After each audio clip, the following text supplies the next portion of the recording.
আমার অনুমতি ছাড়া আপনি কি করে কথা বললেন উগ্রপতি মশাই? জটিলা, আমি তো বলেছি অচ্যুতা দেবী যেরকম চাইবেন সেই রকমই হবে। আর রাধা যদি এরকম করতে চায় তাহলে কি করতে দাও, এটা তো ভালো কাজ। ঠিক আছে, ধন্যবাদ বাবা।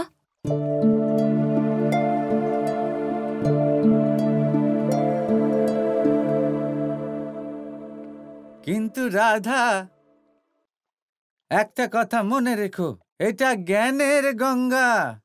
এ প্রত্যেক মানুষের জন্য ছলনাহীন আর বিনা অবরোধে পাওয়া উচিত। কাউকে কখনো জ্ঞান থেকে বঞ্চিত করো না। হ্যাঁ, নিশ্চয়ই। আমি কিভাবে কাউকে জ্ঞান অর্জন করা থেকে আটকাতে পারি অচ্যুতা দেবী? খুব ভালো।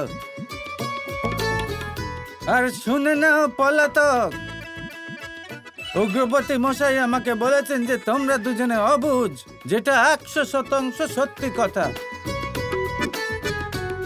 এবার আমি এসে গেছি তোমাদের দুজনকে বোঝদার বানিয়ে তুলব। আজ থেকে তোমরা দুজন আমার সাথে যোগ করবে। যোগ? হ্যাঁ, যোগ। এবার জিজ্ঞেস করো না যোগ কাকে বলে, থাপ্পড় মারবো আমি। যোগের থেকে ভালো আর কিচ্ছু হতে পারে না। যোগ ব্যক্তিকে মহান তৈরি করে। ব্রহ্মাণ্ডতে এমন কিচ্ছু নেই যা যোগের থেকে পাওয়া যায় না। একটু একটু বুঝতে পারছেন তো আপনারা? পাচ্ছেন তো? তাহলে আসবেন, আমার সাথে যোগ করবেন, হবে তো? এই দুর্বল। হ্যাঁ হ্যাঁ অচ্যুতা দেবী, ওরা দুজন আপনার সাথে অবশ্যই যোগাসন করবে। রাধা, তুমি তোমার কাজ করো, আমি এনাদের কাজ দিয়ে আসছি, ঠিক আছে? হ্যাঁ, ভালো করে কাজ করো। এরকম কাজ? শ্রম যোগ। এটা কি ধরনের যোগ? আসুন, শ্রম যোগের সময় হয়েছে।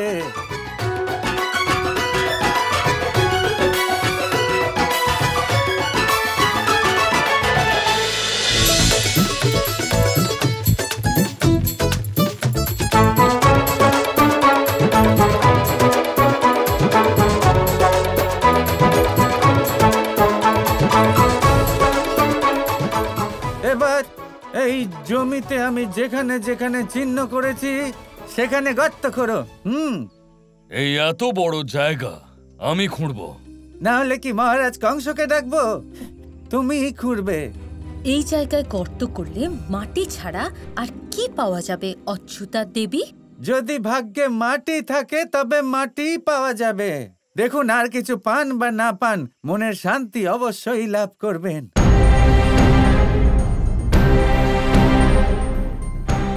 আমি এখানকার মহাপণ্ডিতের পত্নী, জানেন তো আপনি। আমি এরকম কাজ করলে লোকে কি বলবে? কিছু বলবেন না আপনি ওনাকে? উগ্রপতি মশাই! জটিলা, তুমি কেন বৃথা তর্ক করছো? দেখো, তুমি আর আয়ান তোমাদের পথ থেকে ভ্রষ্ট হয়েছো, তাই সঠিক পথে ফেরার জন্য তোমাদের এই শ্রম করতেই হবে।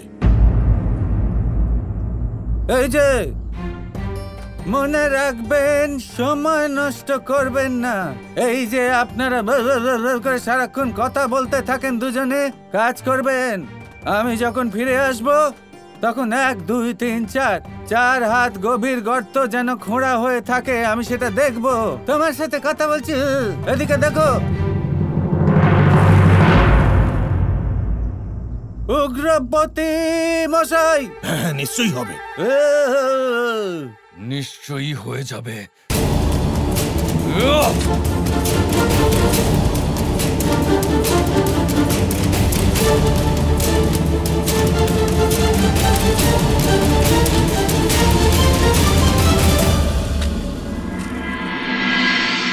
যেথা যেথা,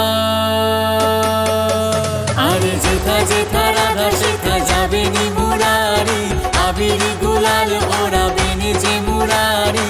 যেথা যেথা রাধা সেথা যাবে নি মুরারি।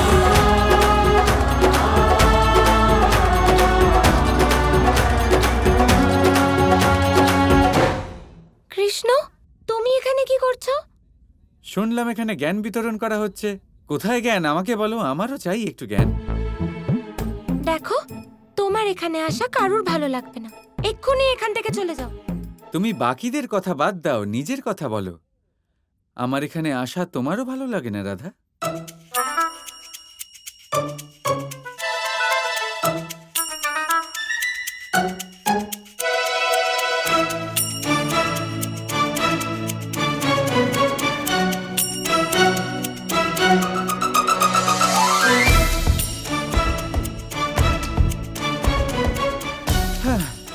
ঠিক আছে, তাহলে আমার এখন এখান থেকে এক্ষুনি চলে যাওয়াই উচিত হবে।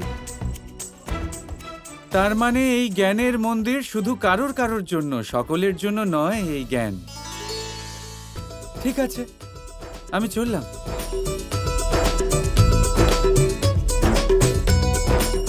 এটা জ্ঞানের গঙ্গা, কাউকে কখনো জ্ঞান থেকে বঞ্চিত করো না। কৃষ্ণ,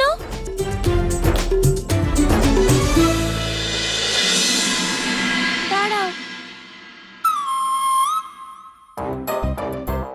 দেখো, জ্ঞান অর্জন করা থেকে কেউ কাউকে আটকাতে পারে না, তাই আমার কোনো আপত্তি নেই যদি তুমি এখানে এসে জ্ঞান অর্জন করো। এই না হলো রাধার মতো কথা। কিন্তু হ্যাঁ, তুমি শুধু জ্ঞান অর্জন করতে আসবে, আমাকে জ্বালাতে নয়। আরে, এমনিতেও কাল সূর্য অস্ত যাওয়ার আগে এই সমস্ত জ্ঞান আমি অর্জন করে নেব। বেশি সময় পর্যন্ত আমি থাকবোই না, তাই তোমাকে জ্বালানোর তো কোনো প্রশ্নই নেই, তুমি চিন্তা করো না। আচ্ছা, একটু বেশি বলছো না তুমি? কাল সূর্যাস্তের আগে সব জ্ঞান অর্জন করে নেবে? এটা কিভাবে করতে পারো তুমি? নিজেই দেখে নিও, তুমি নিজেই দেখে নিও কিভাবে করি আমি সেটা। আর এটা আমার প্রতিজ্ঞা, আমি শুধু এই জ্ঞান অর্জন করব না, বরং এই সমস্ত জ্ঞানের সারমর্ম তোমাকে বোঝাবো। এটা তো অসম্ভব। এবার যদি রাধা কোনো কিছু অসম্ভব বলে, তবে সেটাকে সম্ভব করা কৃষ্ণের কর্তব্য।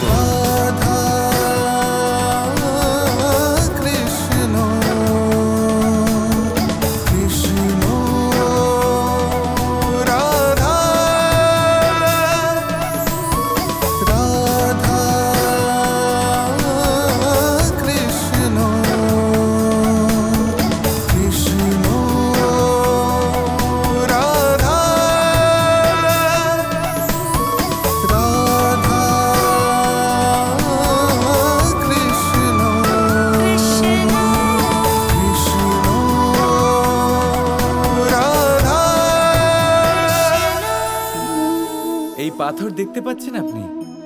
কত গোল, কতটা চকচকে। বাচ্চাদের অনেক সময় এটা নিয়ে খেলতে ভালো লাগে, আর কেনই বা লাগবে না? কতটা সুন্দর আর মসৃণ এটা। কিন্তু আপনি কি কখনো ভেবে দেখেছেন এই পাথর আগে কি ছিল? কোনো বিশাল আকার পর্বত, কোনো বিশাল আকার পাথরের একটা বড় ভেঙে যাওয়া অংশ বিশেষ, যেটা কোনোভাবে নদীতে পড়ে নদীর ধারার সাথে বইতে থাকলো। মাটির সাথে ঘর্ষণ হলো, বালির কণার সাথে ঘর্ষণ হতে থাকলো, আর তারপর ধীরে ধীরে এই আকার পেল। এবার আমরাও এই পাথরের মতোই। তাই মনে রাখবেন, আপনার ব্যক্তিত্ব, আপনার এই স্বরূপ ঈশ্বরের দেওয়া কখনোই নয়। হ্যাঁ, প্রকৃতি অবশ্যই আপনাকে জন্ম দিয়েছেন, কিন্তু আপনি নিজে নিজের ব্যক্তিত্বের রচয়িতা। আর আপনি তা রচনা করেন কঠিন পরিস্থিতির মুখোমুখি হয়ে, সংকটের ধারা পার করে। তাই আপনিও এই পাথরের মতো নিরন্তর চেষ্টা করতে থাকুন, নিজের অস্তিত্ব বজায় রাখুন, এই অস্তিত্বকে মহান করতে থাকুন, আর আমার সাথে ভালোবেসে বলুন, রাধা রাধা।